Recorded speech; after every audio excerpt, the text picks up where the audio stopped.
Assalamualaikum warahmatullahi wabarakatuh.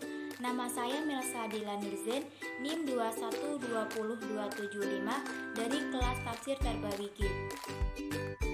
Di sini saya akan sedikit mempresentasikan materi tentang iman dan amal soleh kunci kejayaan. Materi yang pertama yang akan saya bacakan yaitu tentang hakikat iman dan amal soleh. Hakikat iman. Iman dalam bentuk fi'il madhi yaitu kata amanah, kata amanat, kata amantu, kata amannahu, kata amanu. Sedangkan dalam bentuk fi'il mudhari yaitu kata mu'min, tu'minun, tu'min, yu'min. Kata iman dalam bentuk fi'il madhi lebih menekankan dalam tadab ibadah dan perbuatan baik. Tetapi kata iman dalam bentuk fi'il mudhari lebih menekankan kepada hal-hal gaib, hari akhirat dan ketakwaan. Hal ini karena bentuk fi'il mudhari lebih menunjukkan seseorang telah mempunyai keimanan tetapi masih meragukan keimanan terhadap hal-hal yang tidak dapat dipahami oleh akal pikiran atau panca indera. Iman secara bahasa berarti tasdik atau membenarkan, sedangkan secara istilah syar'i, iman adalah keyakinan dalam bentuk perkataan di lisan, amalan dengan anggota badan, ditambah dengan pengakuan ketaatan. Imam Syafi'i berkata, iman itu meliputi perkataan dan perbuatan.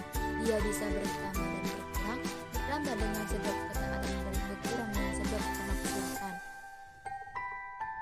Hakikat amal soleh. Amal berasal dari bahasa Arab amala, berarti mengamalkan, berbuat, bekerja.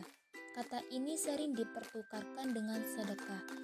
Amal adalah melakukan segala sesuatu untuk menghasilkan sesuatu. Sedangkan soleh berarti segala sesuatu yang bersifat baik dan berguna. Amal soleh berarti melakukan sesuatu untuk menghasilkan sesuatu yang sifatnya baik, menguntungkan, dan berguna. Iman seseorang dapat bertambah dan berkurang dipengaruhi oleh amal. Selanjutnya saya akan membacakan materi tentang dalil iman dan amal soleh kunci kejayaan. Dalil iman dan amal soleh kunci kejayaan terdapat dalam Quran Surah An-Nur ayat 55 yang berbunyi A'udzubillahi minasyaitonirrajim Bismillahirrahmanirrahim. Wa'adallahu alladhina amanu minkum wa amilus solihati la yastakhlifannahum fil ardi kama istakhlafal ladzina min qablihim wa yukammilanna lahum dinahum alladzi irtada lahum lahum min ba'di khawfihim amna ya'budunani la yushrikuna bi syai'an wa man kafara ba'da dzalika fa ulaika humul fasiqun. Artinya, dan Allah telah berjanji kepada orang-orang yang beriman di antara kamu dan mengerjakan amal-amal yang soleh bahwa Dia sungguh-sungguh akan menjadikan mereka berkuasa di muka bumi, sebagaimana Dia telah menjadikan orang-orang sebelum mereka berkuasa. Dan sungguh Dia akan meneguhkan bagi mereka agama yang telah diridhoinya untuk mereka, dan Dia benar-benar akan menukar keadaan mereka sesudah mereka dalam ketakutan menjadi aman sentosa. Mereka tetap menyembahku dengan tidak mempersekutukanku sesuatu apapun dengan aku, dan barang siapa yang tetap kafir sesudah janji itu, maka mereka itulah orang-orang yang fasik. Tafsir Quran Surah An-Nur ayat 55. Yang pertama yaitu tafsir Al-Azhar. Pada ayat 55 ini adalah inti tujuan perjuangan hidup, dan inilah janji dan pengharapan yang telah dikembangkan Tuhan bagi setiap mukmin dalam perjuangan menegakkan kebenaran dan keyakinan di permukaan bumi ini, dan pokok pendirian mesti dipegang teguh dan sekali-kali jangan dilepaskan, baik keduanya atau salah satu di antara keduanya. Pertama ialah iman atau kepercayaan, kedua amal soleh, perbuatan baik, bukti dan bakti. Kalau iman tidak ada haluan pekerjaan, tidaklah tentu arahnya entah berakibat baik ataupun berakibat buruk. Iman sebagai telah berkali-kali diterangkan adalah pelita yang memberi cahaya dalam hati, menyinari cahaya itu keluar dan dapatlah petunjuk, sehingga nyatalah apa yang akan dikatakan. Oleh sebab itu, iman dengan sendirinya menimbulkan amal soleh, dengan sendirinya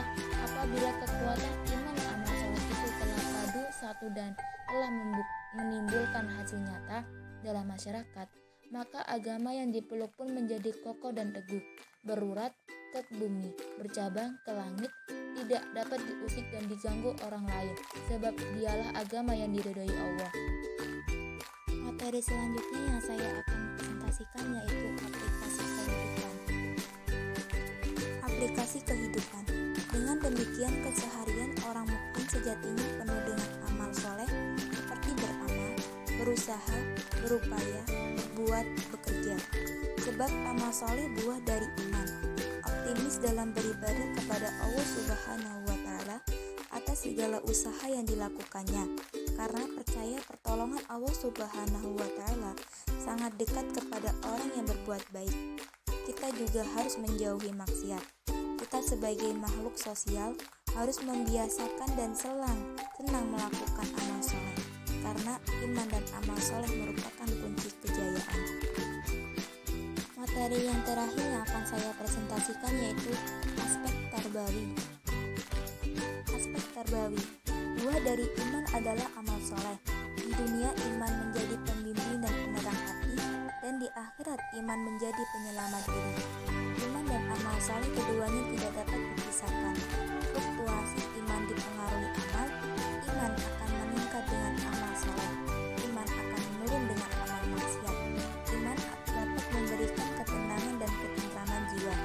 Iman tidak menjanjikan seseorang terbebas dari kesusahan, namun iman dapat membuat seseorang tegar berjalan melewati perbukitan kegelapan.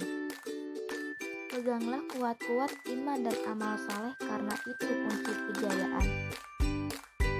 Itu saja yang bisa